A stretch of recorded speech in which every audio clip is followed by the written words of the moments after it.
Ya, terima kasih. Saya didampingi oleh pengurus Apindo. Sini ada Pak Gunawan, Pak Budiarjo Hipindo, kemudian Bu Karina. Hari ini saya hadir dalam rapat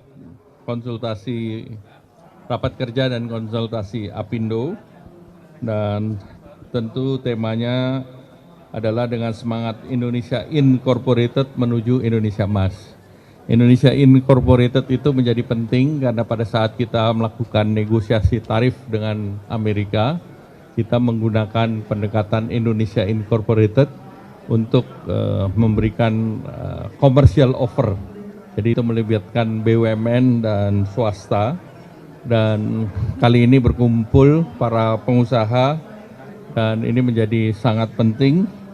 IMF melihat bahwa dengan selesainya tarif diharapkan kepastian akan membaik dan ekonomi meningkat dari proyeksi 2,8 menjadi 3%. Nah, untuk Indonesia baru saja tadi diumumkan pertumbuhan ekonomi Indonesia di kuartal kedua 5,12, dan ini adalah pertumbuhan tertinggi dalam beberapa kuartal terakhir, dan tentunya dengan pertumbuhan ini kami juga melihat beberapa perusahaan publik juga sudah mengumumkan hasilnya, terutama perusahaan retail, dan dari hasilnya terlihat semuanya mengalami perbaikan atau lebih baik daripada semester 1 tahun lalu, sehingga ini menunjukkan bahwa memang ekonomi kita tumbuh. Dan kita juga melihat bahwa sektor-sektor terkait dengan industri itu membaik, kemudian pertanian, konsumsi masih ada, namun kita lihat ada shifting ke e-commerce, di mana e-commerce itu pelaku daripada belanja itu, terutama di sektor kosmetik dan makanan minuman, itu meningkat dengan pesat.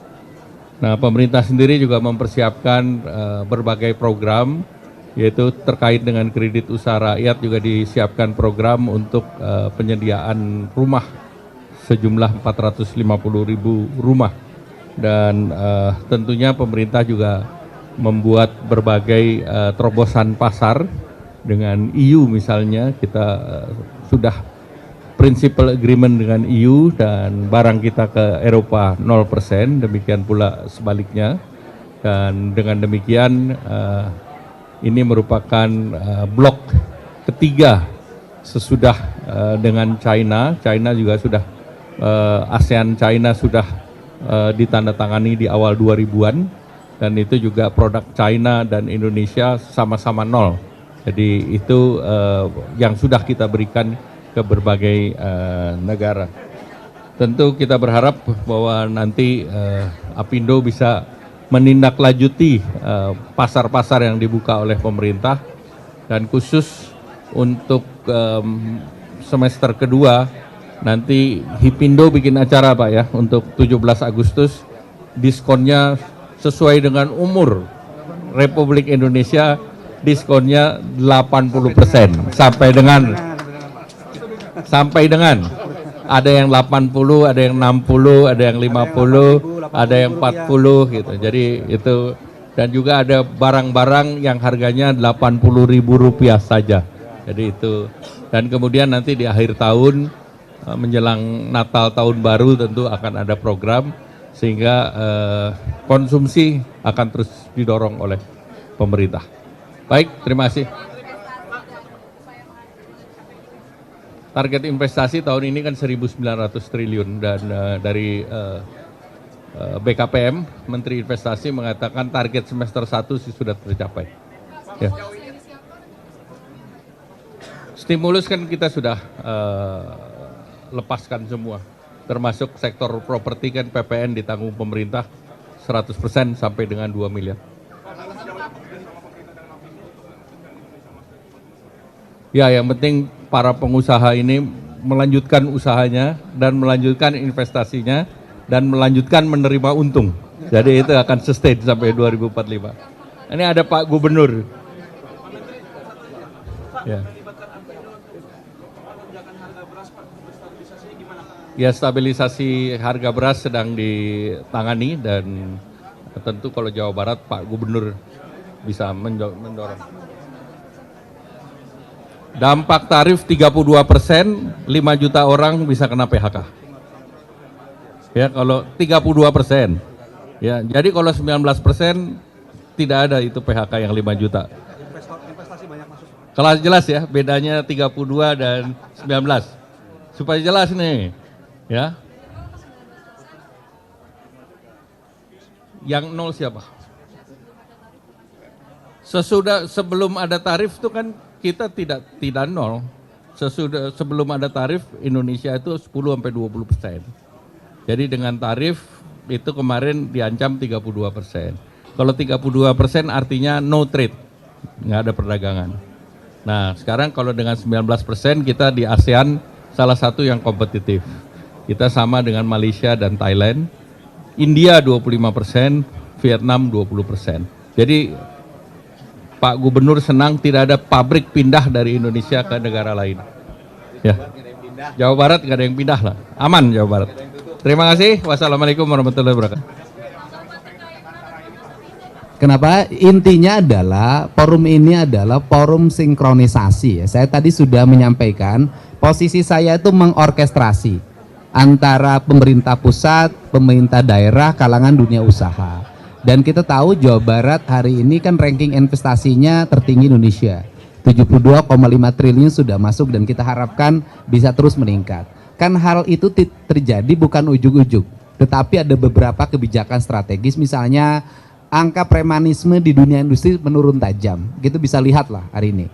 Kemudian yang kedua adalah angka investasi itu dipengaruhi yaitu upaya kita mendekatkan industri pada masyarakat agar mengerti. Ini problem investasi itu kan gini, izin lokasi, IUP, UKL, UPL, ya kan? Kemudian nanti rekomendasi dari Dinas Lingkungan Hidup Provinsi Jawa Barat yang memegang otorisasi di dalam UKL, UPL. Nah, dalam UKL, UPL itu seringkali yang menjadi problem antrian, karena masuk di OSS itu. Di antrian itu digeser begini jadi masalah, nanti takut jadi temuan. Yang gitu-gitu kan diperlukan kecerdasan kepala daerah. Bagaimana gubernur, bupati berkoordinasi agar ini tidak terhambat, karena uang masuk ini misalnya progres pembangunan fisiknya harus cepat, karena nanti bulan November harus masuk, bulan Desember harus masuk. Yang seperti itu harus dilakukan dengan baik. Yang kedua misalnya tanah. Nah masyarakat ini gini, waktu awal pembebasan misalnya cuma 200-300. Begitu perusahaan sisanya tinggal 20 hektar dan dia dikejar bahwa 2 bulan kalau nggak selesai maka investasi cabut. Nah itu biasanya loncat tuh angkanya 3 juta, 4 juta. Nah yang seperti itu perlu pendekatan. Saya gubernur tuh sering mengirim surat pada masyarakat, bertemu. Masalahnya apa, nanti orientasinya apa, dikasih penjelasan, turun, win-win, selesai. Nah itu kan yang termasuk BYD seperti itu, kemudian di Indramayu seperti itu. Nah hari ini kemudian terjadi perkembangan yang relatif baik. Nah industri yang padat karya hari ini sudah bergeser ke Indramayu. Kemudian sebagian Kuningan, sebagian lagi Cirebon, mudah-mudahan sebagian Majalengka. Kemudian industri padat modal itu di Subang sekarang sudah mulai tumbuh. Nah misalnya di padat modal masih ada problem juga.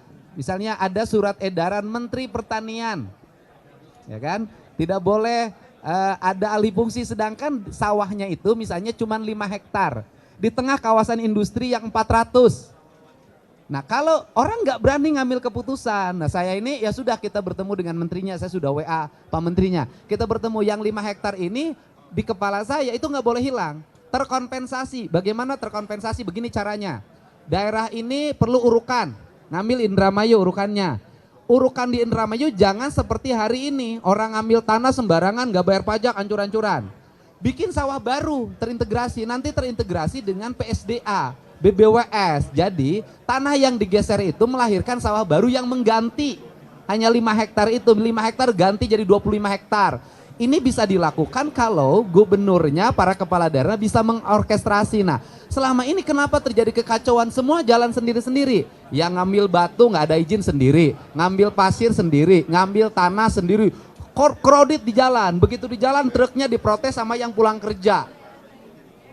Nah ini yang terjadi. Nah itu tugas pemimpin tuh nggak boleh lepas tangan. Dia harus tampil untuk segera menyelesaikan seluruh problem itu agar para pengusaha tidak dipusingkan oleh berbagai problematika sosial yang terjadi. Kalau administratifnya nggak masalah.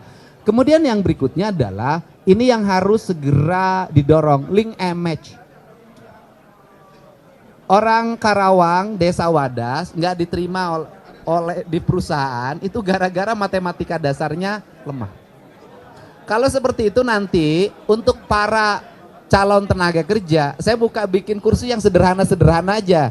Misalnya kursus matematika dasar, kali, jumlah, tambah, yang gini-gini.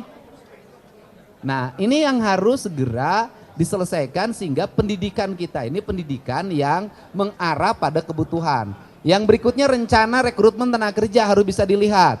2026 industri nyiapin berapa, 2027 berapa, 2028 berapa, 2029 berapa, kualifikasinya apa. Ini harus diumumin sejak sekarang sehingga kita segera menyiapkan. Jadi jangan bicara bahwa hari ini lowongan kerja sangat terbatas.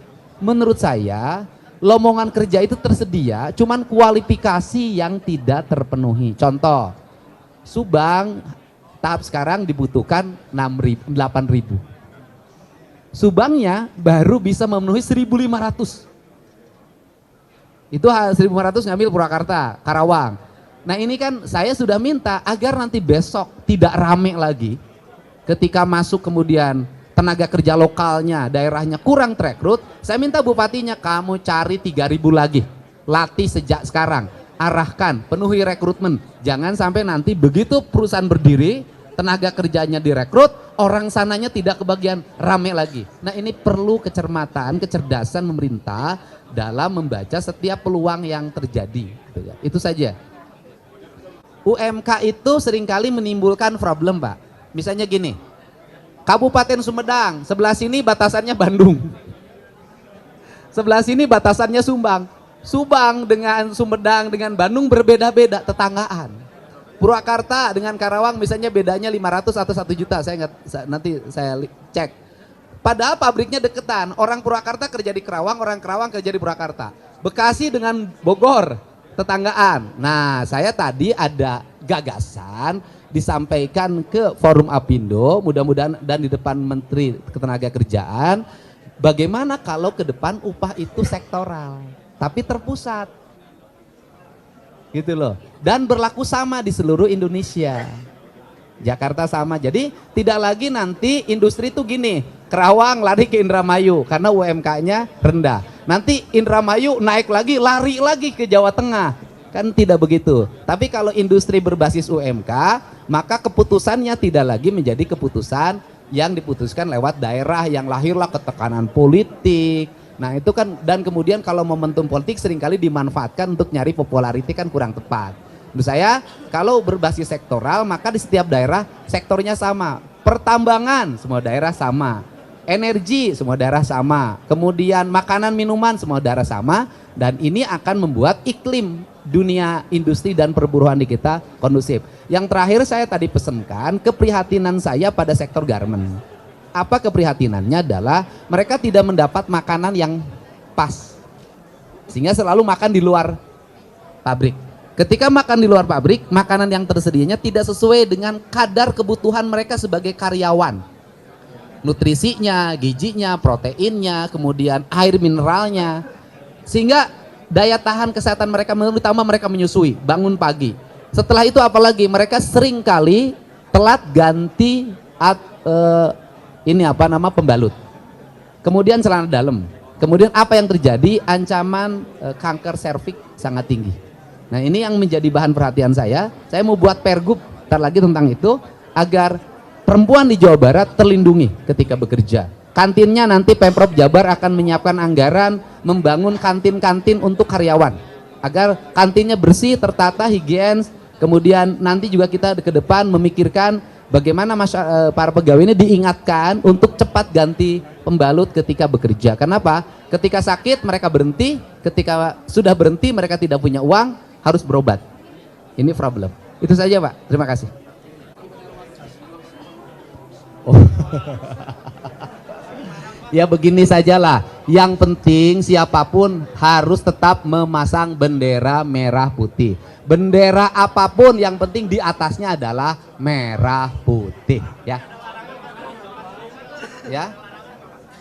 Iya, karena yang bendera itu kan ada aturannya undang-undang. Ya, kita yang penting adalah setiap orang itu mencintai Indonesia, memasang bendera putih itu paling atas, tidak ada bendera lain di